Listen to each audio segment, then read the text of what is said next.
A 35% tariff is now in effect on certain Canadian goods, marking a significant escalation in Washington's trade strategy. Among the sectors drawing particular scrutiny from U.S. officials is Canada's dairy industry, captioned Trump's trade moved dairy in focus in early August 2025. President Donald Trump took a bold step, raising tariffs on Canadian goods not covered under USMCA from 25% to 35%. While these tariffs do not directly target dairy products, the move intensifies long-standing tensions along the northern border.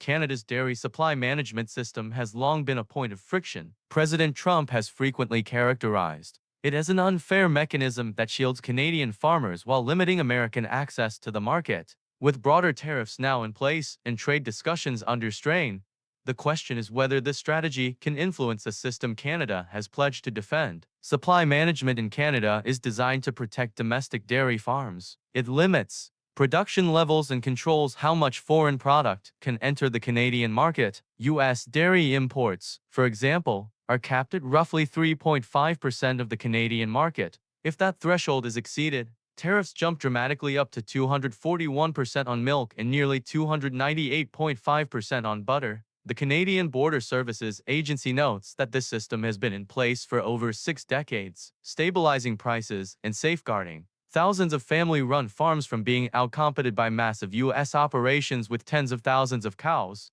Captioned trade tensions and U.S. perspectives under the USMCA framework, the dairy sector remains a sensitive topic. From Washington's standpoint, Canada's supply management functions as a trade barrier. Currently, American producers export about $800 million in dairy to Canada each year, while Canada sends roughly $300 million south of the border. To Trump and his allies, the import limits and steep tariffs above those limits represent lost opportunities. For just weeks before the latest tariff hike, Canada's parliament passed legislation prohibiting the use of supply management as a bargaining tool in trade negotiations. The bill received cross-party support, with advocates citing previous trade agreements where portions of the dairy market were conceded despite political promises to protect it. Reforming the system would require repealing the law, an effort with potentially high political costs. Supply management isn't only crucial in Quebec. The heartland of Canadian dairy farmers in British Columbia, Alberta, and the Northwest Territories view it as essential for economic stability.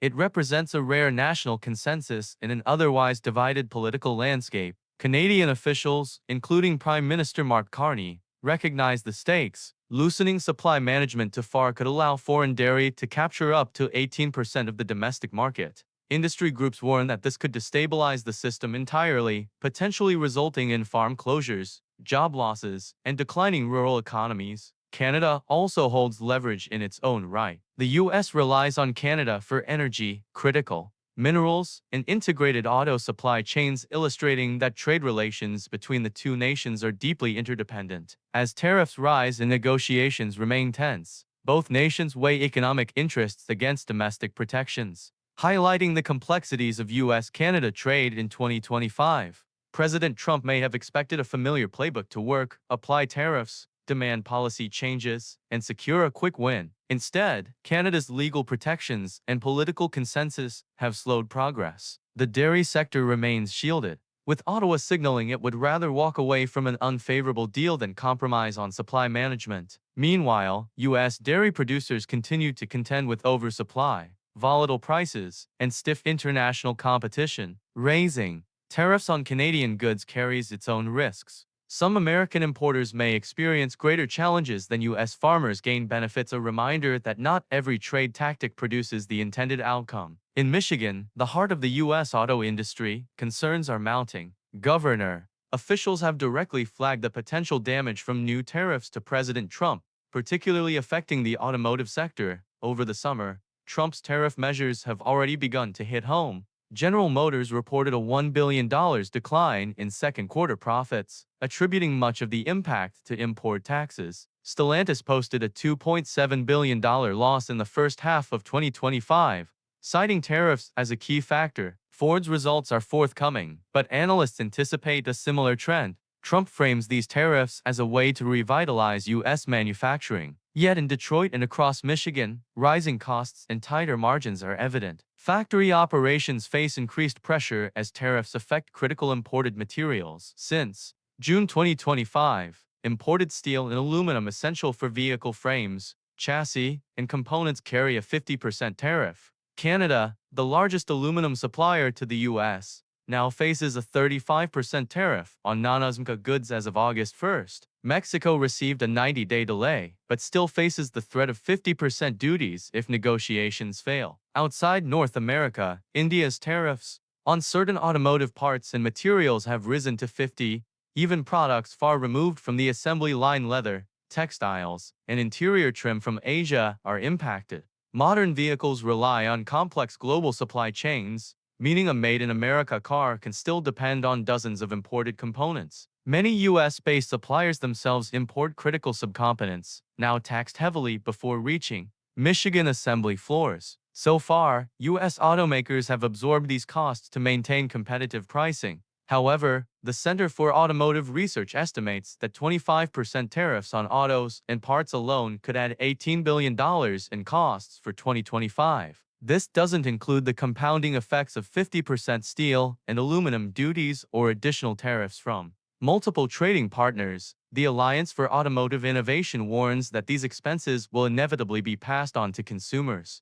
Higher sticker prices may force entry-level models off the market, reducing consumer choice and slowing the adoption of new automotive technologies. Electric vehicle manufacturers face additional hurdles. The U.S. still lacks large-scale domestic battery production, forcing reliance on imports now subject to steep tariffs. In Detroit, production cuts don't just mean fewer vehicles on the lot, they also translate to fewer jobs and economic strain in communities that rely on the automotive sector. As tariffs continue to reshape costs and supply chains, U.S. policymakers, industry leaders, and consumers all face the challenge of balancing trade strategies with domestic economic realities. Communities across Michigan, Ontario, and beyond have spent decades rebuilding after past economic downturns. Analysts warn that, if current policies persist, the next 3 years could bring sustained declines in both sales and employment for affected sectors. President Trump views tariffs as leverage to pressure trading partners into investing in the U.S. and opening their markets. His approach emphasizes high-pressure tactics and immediate concessions.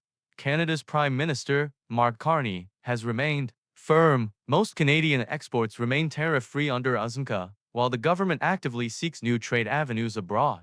Carney argues that steep duties on Canadian metals and auto parts ultimately raise costs for U.S. manufacturers and consumers more than they impact Canada. This situation is a test of two strategies: Trump's push for rapid concessions versus Carney's long-term approach focused on stability and strategic alliances. For America's automotive sector, the outcome could determine whether these tariffs strengthen domestic production or deepen cost pressures and job losses already emerging in Michigan and other industrial hubs. The Ford F-Series trucks, America's top-selling vehicles, rely heavily on aluminum sourced from Quebec. Rising tariffs and disrupted supply chains have already created significant pressures. Michigan's automotive executives warn that self-inflicted economic strain from trade disputes is starting to ripple through the local industry. On August 1st, Trump's administration implemented new tariffs on Canadian goods not covered under USMCA, with steel and aluminum facing a 50% levy, the highest in any sector.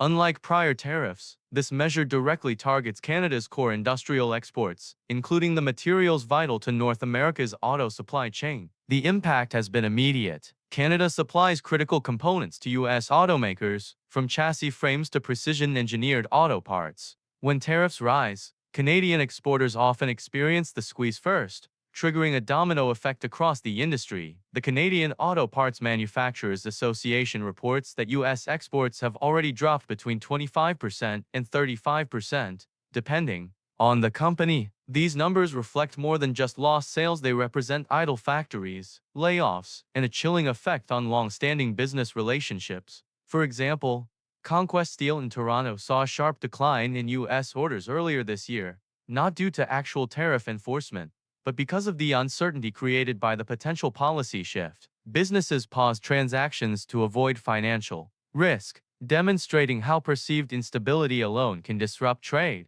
Rather than retaliating impulsively, Canadian companies are pivoting strategically. Many are refocusing on domestic markets, diversifying product lines, and investing in long-term manufacturing capacity. Carney's approach emphasizes structural resilience rather than short-term retaliation. The effects are not confined to Canada. The U.S. automotive industry, particularly in Detroit, depends heavily on Canadian steel and aluminum. Vehicles such as the Ford F-Series require aluminum from Quebec, making production costs sensitive to tariffs. As raw material prices rise, assembly costs increase, and automakers cannot simply switch suppliers overnight. Industry estimates suggest that these tariffs could raise U.S. vehicle prices by several $1,000s per car, with some projections reaching as high as $9,000 for models most exposed to tariffs. While aimed at Canada, these trade measures directly impact U.S. consumers and American manufacturing margins. Trump's August 1st tariffs were designed for performance to force quick, bilateral deals, while countries like Japan, Korea,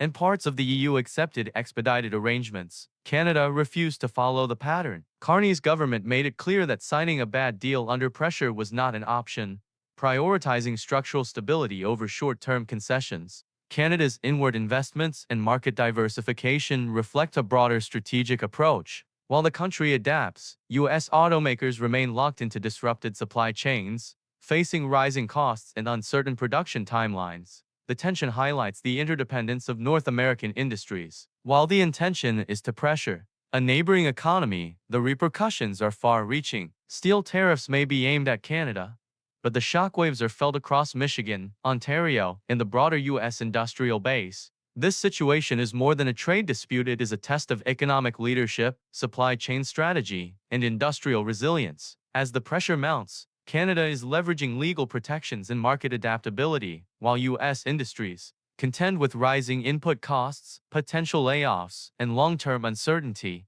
For policymakers, businesses, and consumers, the next steps are critical. Will tariffs ultimately strengthen domestic production, or will they deepen costs and job losses in sectors already under strain? The next months will reveal whether high-pressure trade tactics achieve the desired outcomes or whether resilience, patience, and strategic planning prevail.